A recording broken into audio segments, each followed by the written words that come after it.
Imagine a quiet convent in the dead of night.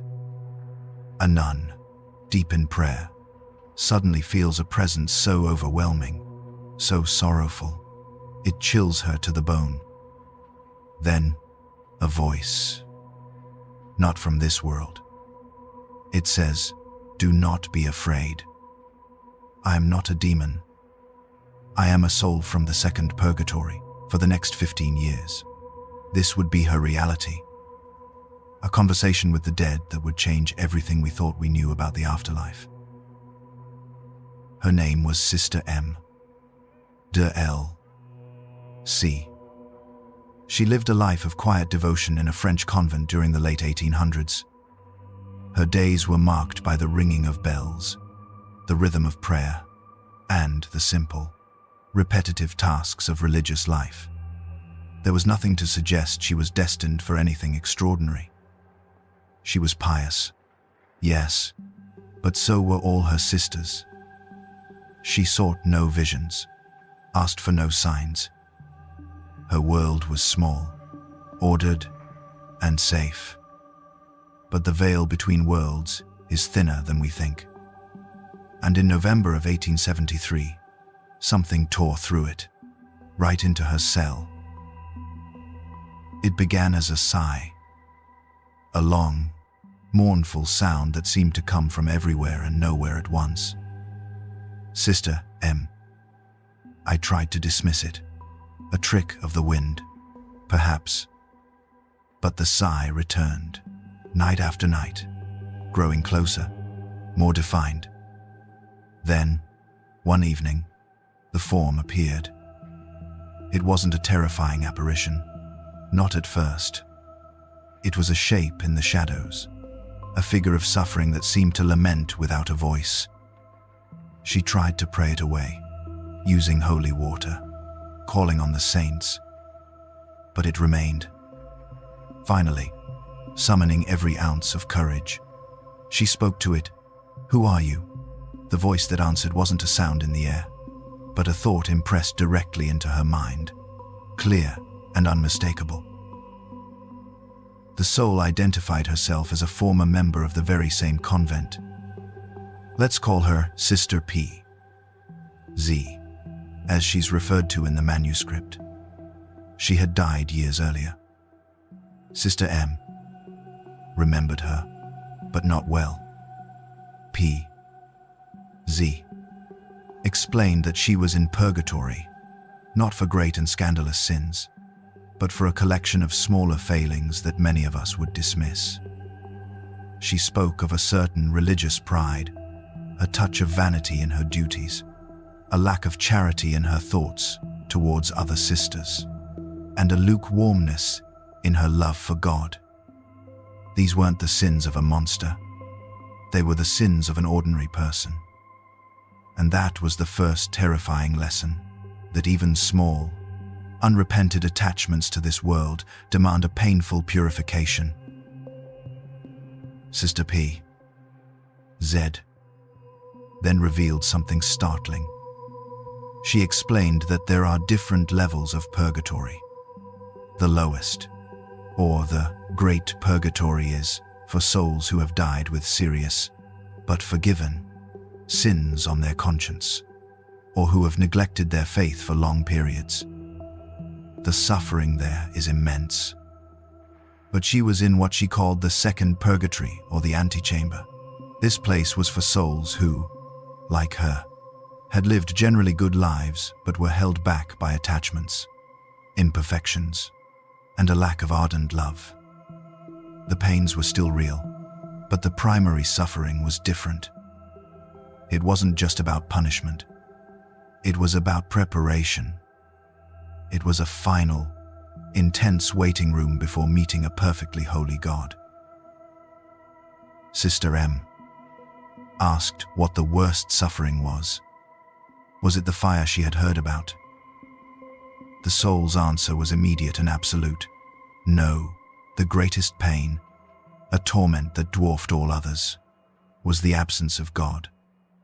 She tried to explain it. Imagine being desperately thirsty your entire life, and then you're shown a spring of the purest, most refreshing water imaginable. You see it. You know it will satisfy every longing you've ever had, but you cannot reach it. You are held back. That, she said, is a pale shadow of the souls suffering in purgatory. They have seen God, perhaps for a fleeting moment at their judgment, and now they understand what they are missing. Every fiber of their being yearns to be with Him, and that intense, unfulfilled love is a fire all its own. But there is also a real fire. Sister P. Z. was clear about this. It is not, however, like earthly fire. Our fire is a punishment, a thing of destruction. The fire of purgatory, she explained, is a fire of love. It is God's justice, which is inseparable from His mercy. It burns away the rust of sin, the lingering selfishness, the pride, the attachments to worldly things. It doesn't destroy the soul. It perfects it. She said that if a soul had the choice between entering heaven with a single tiny stain or plunging into that purifying fire to remove it, the soul would choose the fire without hesitation. The thought of standing before a perfect God with any imperfection is so unbearable that the cleansing fire is seen as a gift. This was the core of her mission, the reason she was allowed to communicate, to beg for help. Sister P. Z. explained that the souls in purgatory are helpless. They can no longer earn merit. Their time for choosing is over. They are completely dependent on the church militant, that's us, here on earth. She stressed that the most powerful thing we can do is have a mass offered for a soul. She called it the whole of Christ's redeeming work applied to a single soul. It is an infinite treasure. After that, prayer, especially the rosary, almsgiving, sacrifices, not necessarily huge things, but small acts of patience, of kindness, of bearing a headache without complaint, all offered up for them. These acts, she said, are like a cool drink of water to someone dying of thirst. This wasn't a one-time event. This conversation lasted for 15 years, from 1873 to 1888. Sister P. Z. became a constant, invisible companion to Sister M. She would appear, share a teaching, ask for specific prayers for a specific soul she saw, and then depart. She explained the different fates of people they had both known, revealing why one went to purgatory and another straight to heaven. The reason was almost always tied to their degree of love and detachment from the world at the moment of death. Sister M's life was transformed. She lived with one foot in this world and one in the next.